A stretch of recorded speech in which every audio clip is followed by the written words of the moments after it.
program conducted its official handover ceremony, marking the transition of leadership from the CAT Team Army to the CAT Team Air Force. The ceremony formally signified the transfer of authority and responsibility for the upcoming term. The program began with remarks from President Turan Whips Jr., who emphasized the importance of youth leadership, discipline, and service to the nation. In his address, he encouraged cadets to remain focused on their education and character development, noting that programs such as CAT play a vital role in preparing future leaders of Palau.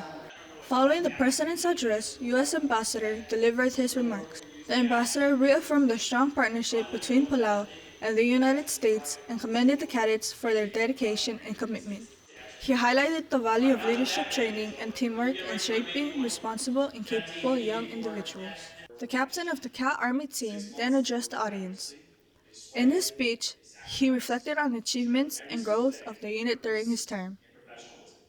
He expressed gratitude to his officers and members for their cooperation and discipline, and formally acknowledged the transition of leadership to the incoming team. Concluding the series of speeches, the captain of the CAT Air Force team spoke on behalf of the incoming leadership. He accepted the responsibility entrusted to his team and affirmed the commitment to maintaining standards, strengthening training, and promoting unity within the unit. The ceremony symbolizes continuity within the CAT program.